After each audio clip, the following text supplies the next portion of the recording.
So in this video, I'm going to be teaching you how to simply draw hands. Now let's get into it.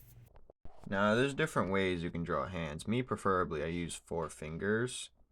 And I don't want to hear, oh, thumb's not a finger, shut up. I wish I would have recorded this panel right here. But there's other ones we can do.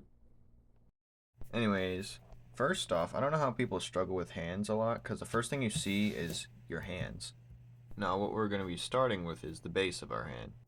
And it's like a square with a wide top, or you can say a trapezoid that's just upside down. Now we're going to be going with the 3 fingers and the thumb approach, but I notice how I do it in stickman format as well, just so the lines and the fingers stay consistent size.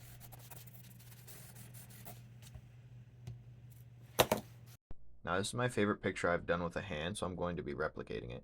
Please ignore the lawn mowing, weed whacking, landscaping going on in the background. It's they picked the wrong time for this, so we're going a 3D route with this.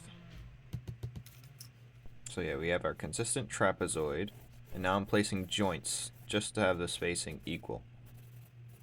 Now this hand is definitely 100% in my style, so I have the thumb starting towards the middle where it extrudes.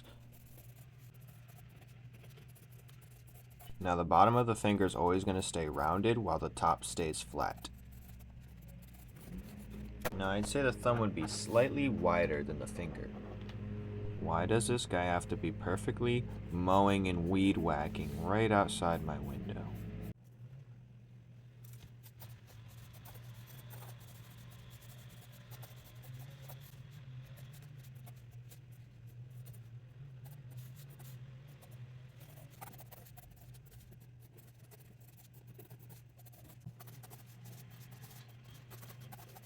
This time I wanted to try more of a cartoony look, but sometimes when you pair the fingers or together doing the same motion, I just use one block or one sharp shape, instead of drawing the fingers separately. Better for more of the cartoony looks, for sure. Now I usually draw these shapes in a blocky format to begin, but I usually round them off later, or I erase the hard angles. Now we're trying 2 different angles for this time, and we're going to be using cylinders for fingers. 3D cylinders definitely help us with positioning, especially when the fingers are pointing at us.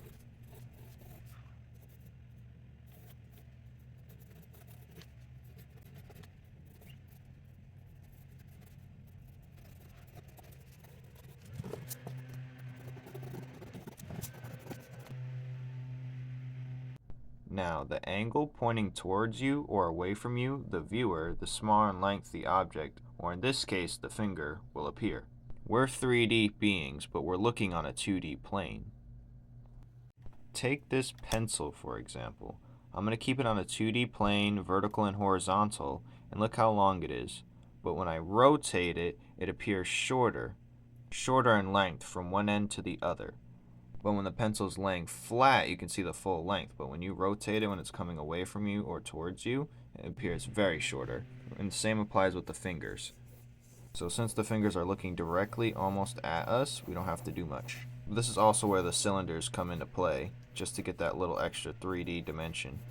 Because the fingers aren't directly pointing at us, they're actually veering off a little bit to the left, so that's why we'd see a little bit more of the finger.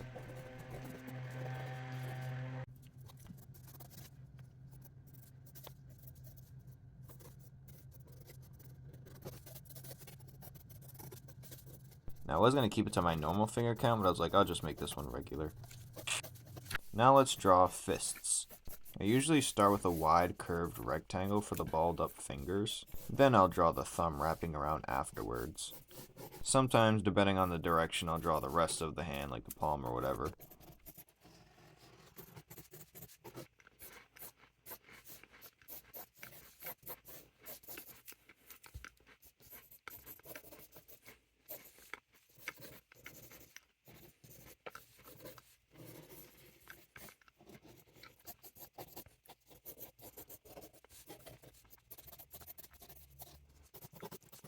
Now let's draw the fists in my style.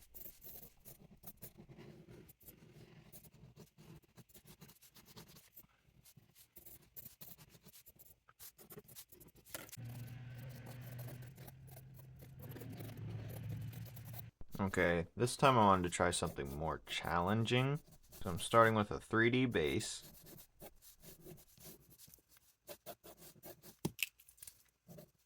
Then I'm going to do like the joint placement of each finger. Now I don't always need to do the lines and joints when I'm doing my finger because I have a general idea of how things are going to work.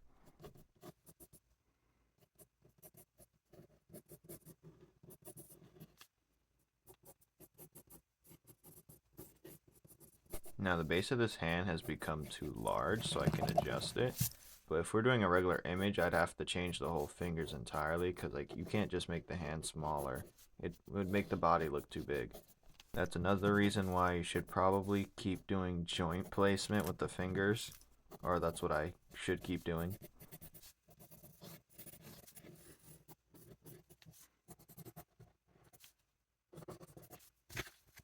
Now let's run it back from the beginning with the basics. So we're doing the upside down trapezoid.